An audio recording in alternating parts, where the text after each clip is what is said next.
And just staying in that place of deep resonance. Feeling the time of no time and the space of no space. Your molecules softening. Receiving. Allowing. Inviting.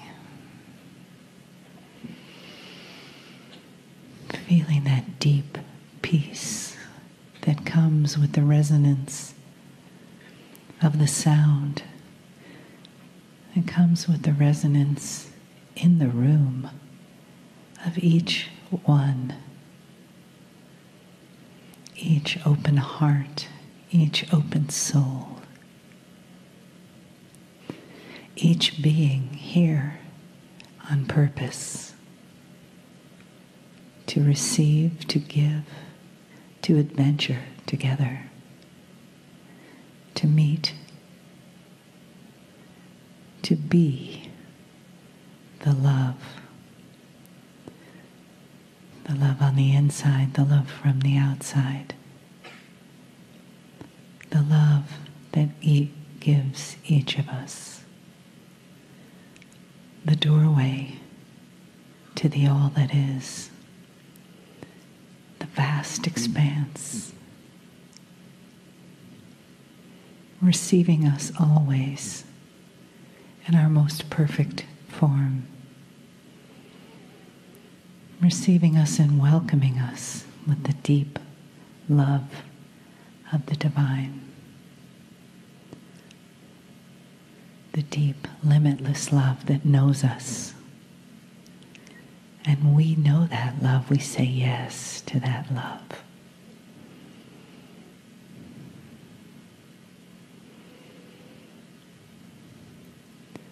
Allow yourself just to float into the arms and the heart of that limitless love.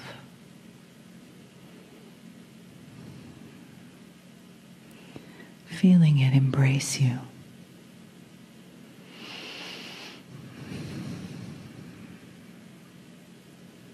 Giving to your receiving, receiving to your giving, to your gratitude.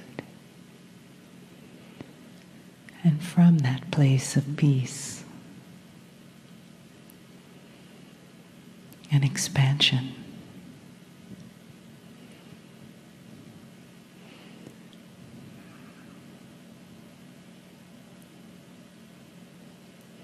from that beautiful place of the light of the all that is and the love of the all that is,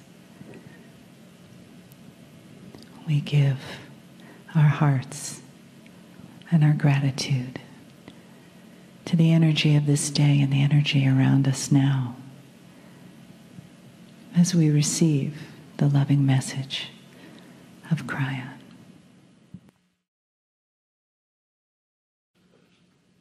Greetings, dear ones. I'm Kryon of Magnetic Service.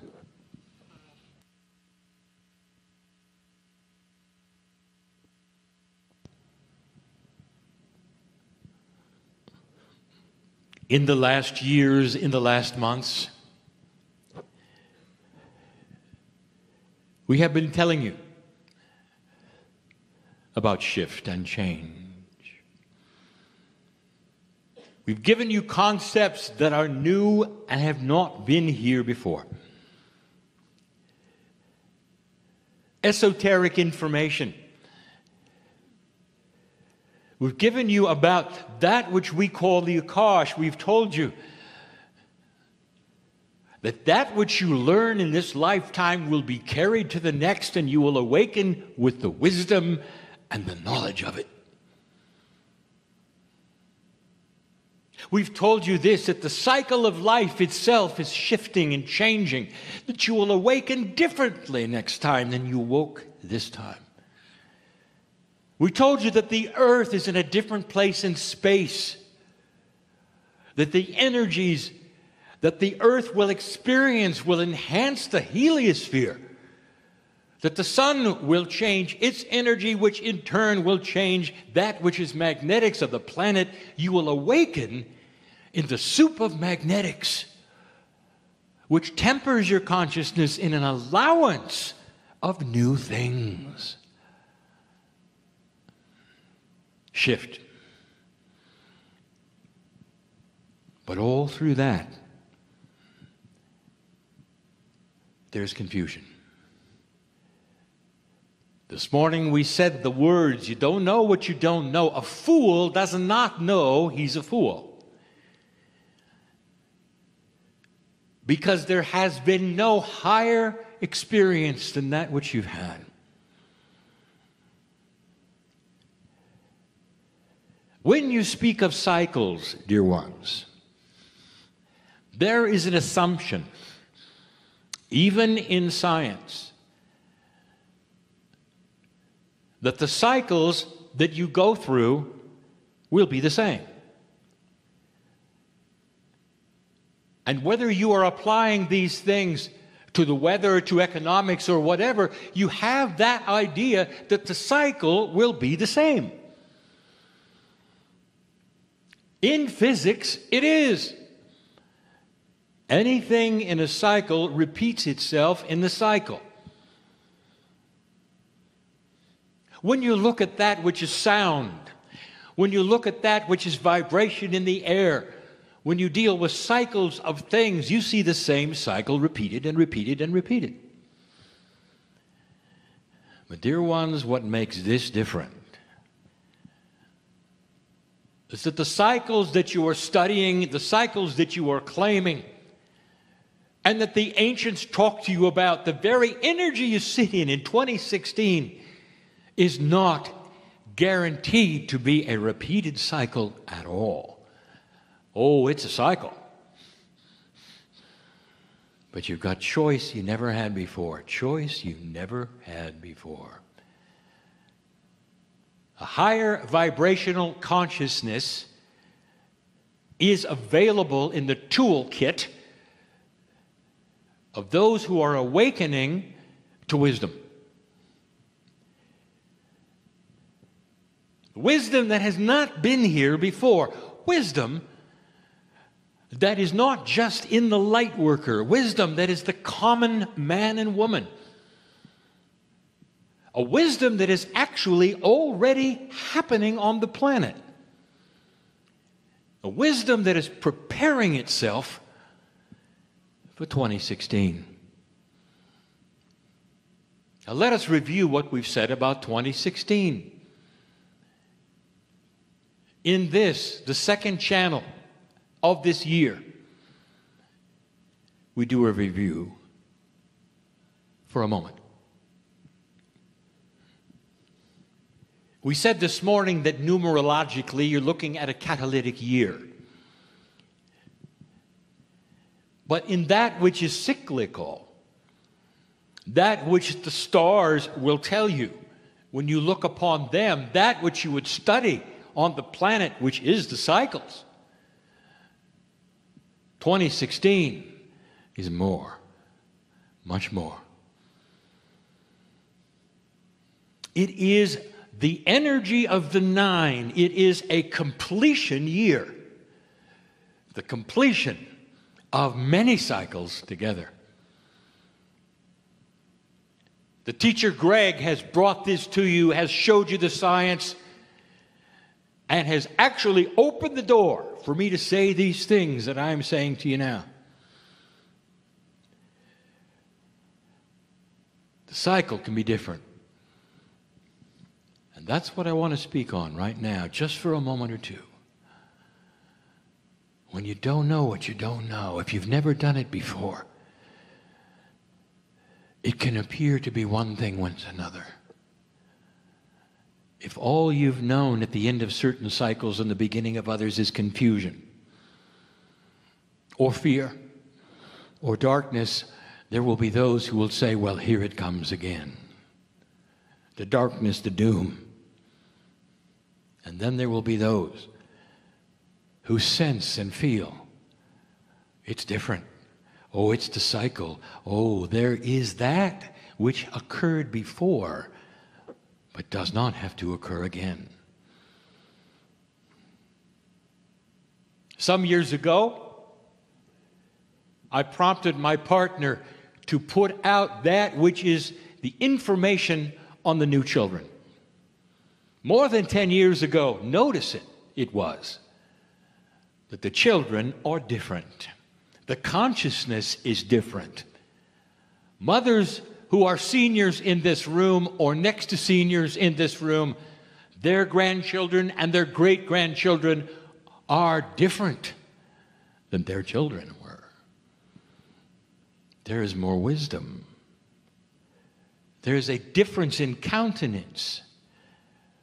They think differently. It has already begun, dear ones. When you look at dispensations of energy, they do not happen in an hour. They don't happen in a year. They take generations. And dear ones, if the potentials of shift are there, they'll begin.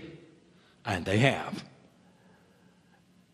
So when I tell you that 2016 is going to be different, I'll tell you that there has been a ramp up to 2016 for many years. That there are those in normal life that are not sitting in rooms like this believing esoteric things, that have the equipment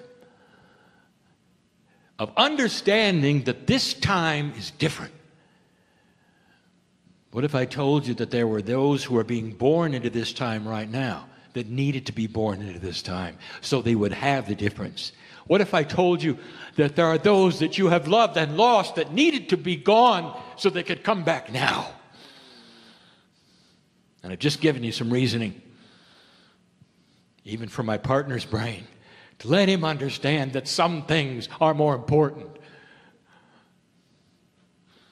than his sorrow. That sometimes the giants of thought and thinking and wisdom must leave early to come back to facilitate what's going to happen. It's confusing if you haven't experienced it. How do you know? How do you know? When you never had it happen. When you come to the brink and you don't know what's next. You just assume you do. I want to tell you a little story about Skipper. That's a metaphor. And yet there's reality. Basically, Skipper lived in an entirely different world than you do. Much different. Skipper's reality was not your reality. Different world, different culture, different type, different shape. And in this society, in this world that Skipper lived, the biology that Skipper had was different than yours. One of the attributes that Skipper and his kind had in his world was that they knew when they were going to terminate. Imagine knowing just days before it happens that you're leaving. Imagine knowing so much, so clear that you could say goodbye, that you could prepare for the end. And so it happened.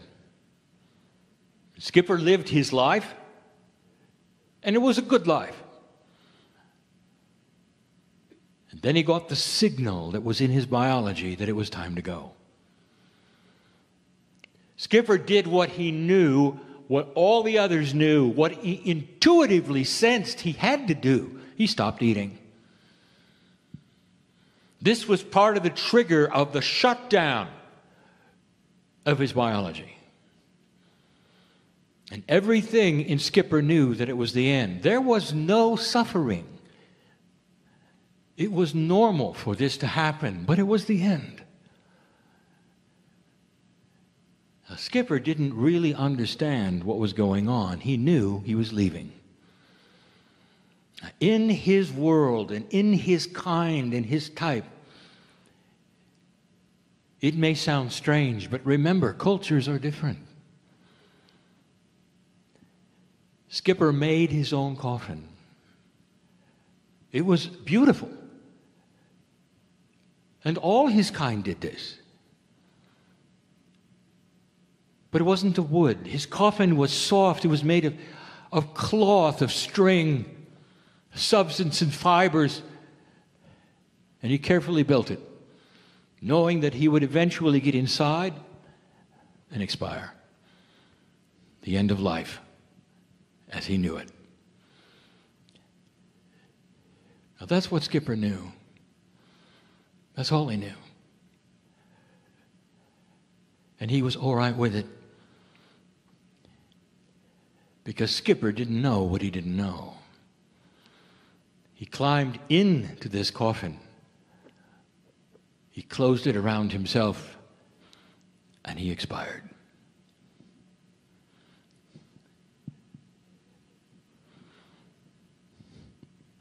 Or did he? Come with me to his coffin for a moment, for it didn't last long. The coffin started to move. And then it exploded into color. And Skipper was reborn as a butterfly. He didn't know that, did he? Is it life after death, or is it life after life? Is it a paradigm that was hidden on purpose? What would he have done if he had known? Would he have even gone through it? Skipper was Skipper, but he was different because now he was beautiful and he could fly. And so are you. A change that is so grand that you don't know it. And it's never happened before. Not to humanity. Not in this way. And there's no guarantee. And we've said this over and over. No guarantee. This planet has free choice to go the way it goes.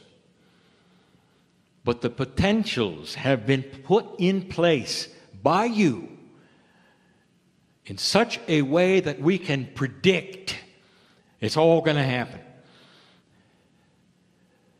This is literally the beginning of a society you've never seen in any cycle ever. And it's going to happen slowly and painfully. Because you don't know what's next, do you? I want you to be peaceful in what's taking place, no matter what you see.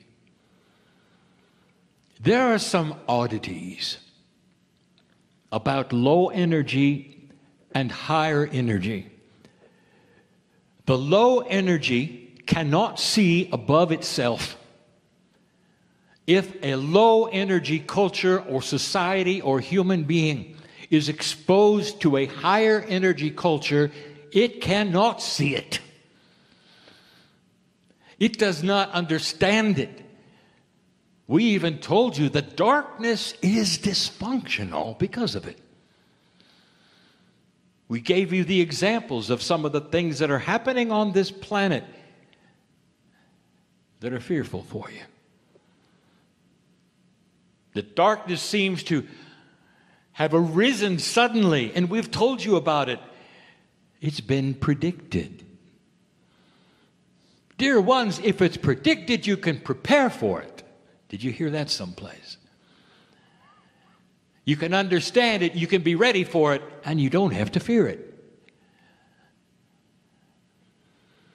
I want to show you one more time, from a human standpoint, that is current events, how dysfunctional low energy is. How illogical low energy is. And in order to do that, I'm going to give you a piece of information and channeling that I gave you before, but now it's germane to current events. A few years ago, I told you something about North Korea. That when the father died, the son would inherit everything, including the countenance, the army, and the egotism that he had learned from his father. His father was an egotist squared, followed around by cameras, so everything he said and everything he did would be documented for some unknown history for his people. He would swell up in pride and say things that didn't mean anything, and then retire thinking he was prophetic. He was dysfunctional. He was like some god of his own creation. And his son was there to watch all of it. We told you this: watch his son, for he has within him the power to do something remarkable or not. And that the energy would then prevail one way or the other. A son, by the way, who had seen the West and had even had some education in the West. The son, he knew better. Would he follow in his father's footsteps? Would he continue the charade? Would he then be the egotist that his father would be, or could he be an egotist that did something different for his ego, but something that would make a big difference on the planet? There was a juncture of 60 days from the death of his father where he could have made some decisions, and he did. And a few days ago, you see the results of it. You see, as an egotist, as one who wanted to be adored, as one who wanted to have every word recorded and passed to history and be the most important person on earth, he inherited that. He was that. And he had a choice. Now listen to me. He may have been an egotist. He may have been a bit dysfunctional in the psychology, but there was still the logic of what he might do next. He could do anything he wanted. As the inheritor of supreme, absolute power in his country, he could do anything he wanted. What would the egotist do? What could he do that would be grander even than his father? And it didn't even occur to him. Right then, through the facilitation of the United Nations, he could have pulled it off. He didn't have to join the West. He did not have to capitulate anything. He could say to himself, we are going to change this planet. We are going to create a bridge between the South Koreans and the North Koreans. We could unite family. We could dismiss the nuclear arsenal. We could bring abundance to our people. We could disarm all of the fear of our country, what we might do instantly. I can be the most important peacekeeper on the planet. They will applaud me at the United Nations. My picture will be on every single magazine. I'll get the Nobel Peace Prize. And he didn't. Because it's dysfunctional. Low energy cannot see things that are higher than itself. You see this? And so he increased the fear. And he went down a path, dear ones, that will be his own destruction, and it may happen sooner than you think. As the pariah of old energy, along with others who have said the same things, a dictator who will enslave his people so he can have more weapons. And dear ones, the earth is not going to agree with that. Because the planet has already decided where it's going. Are there tough times with this? Oh, yeah. Is there going to be another war? Perhaps, but it'll be quick, decisive,